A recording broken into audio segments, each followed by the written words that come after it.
Right, so you may have heard of dry January before, but have you ever heard of Veganuary?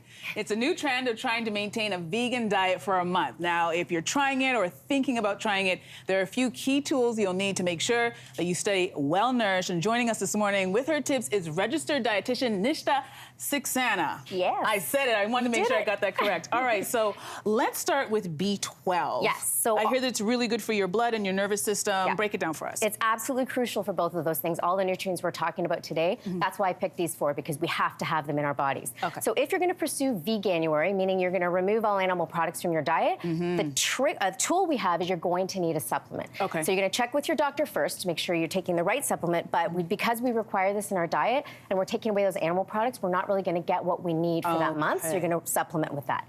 Now, a trick you can use is something here called nutritional yeast. This is actually deactivated yeast, yum.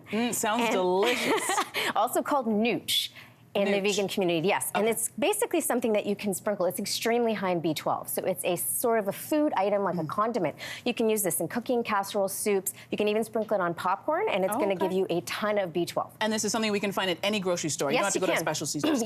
It's going to usually be in the natural health food section area of the grocery store. Okay. But yes, it is widely available, and it kind of has like an umami, nutty flavor. Okay, good. All right, so next up we're talking about our iron, which is good for our blood.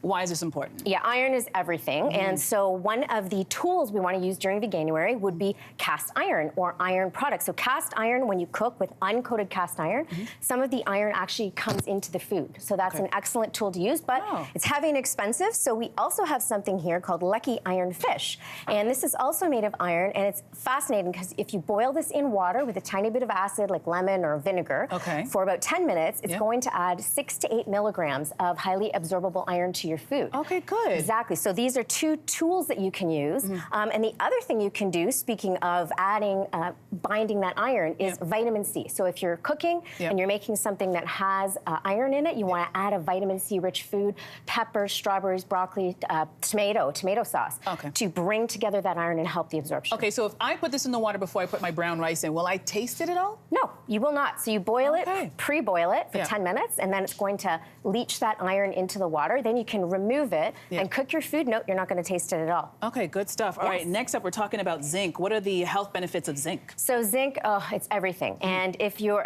everything's everything, but you need about 50% more zinc in your diet if you're going to pursue a vegan diet. So for this month in particular, one of the things I suggest is cooking your food. A lot of people assume being vegan means you should be eating raw food all the time. I would suggest making sure 90% of your food is cooked. And the tool we have is a pressure cooker. So a little old school here, but pressure cooker. I'm like, my parents had one of these they use every Saturday. We had two going at the same time. So pressure cookers are wonderful because they break down phytic acid. Phytates are in things like beans, lentils, peas. Those are common protein sources in the vegan diet, and pressure cooking breaks those down so we can absorb the zinc. Otherwise, the zinc kind of gets swept away by the phytic acid. So another trick you can use is if you pre-soak those beans and you add a little dash of apple cider vinegar, that overnight will help as well to break down the phytic acid. So when you cook your zinc-rich foods, you can actually absorb that. Well, there's something, because I was looking at the table before we started, I'm like, I don't do that, but I do take a teaspoon of apple cider vinegar in the morning, every morning. Is that a good thing to do? Well, I mean, it can, for the purposes of Veganuary, it could be. I think that's a segment we should do because people love their apple cider vinegar, and we could talk about all the different benefits of it. Yeah, I was told to do it, but I didn't question them. And I was like, okay, it's a little tart. It's a little tart. I heard it's good for your gut health. Just rinse your mouth after so your teeth enamel doesn't get damaged. No one mentioned that. Okay. Do that, please. Good to know. All right, and finally, we have our last one. We're talking about iodine. Iodine. This is something that is drastically low in North American diets, and so even lower in vegan diets. So seaweed. This is our tool. You're going to add seaweed to your diet. You know, I've never had seaweed before. I know, this is a very exciting moment. I've kicked it off my legs in the ocean, but I've never actually eaten it. But for you? So just hold your nose, bring it in. It's actually not that bad. Sheet seaweed, these are like snack packs, lots of kids eat, nori, dulse. Very fishy.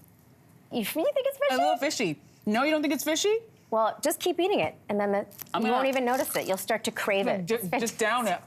So you're gonna add this to your meals and snacks a few times a week. You know, you don't wanna overdo it. Once a day is fine, but it's gonna add that iodine to the diet. And then a quick trick is to switch your salt. So many people have switched away from iodized table salt, I understand, to sea salt, which is great, but for this month, you could use iodized table salt, and it is actually iodized, meaning it will add iodine to your meals and your diet during this period of time, and you can switch back afterwards if you find it too salty. All right, so bring back in the table salt. I love that. Thank you so much. Great tips. Thank you so much for that. My first taste is seaweed. I know. Hey, thanks for watching. If you liked this, be sure to subscribe here, or you can check out more Your Morning videos right here.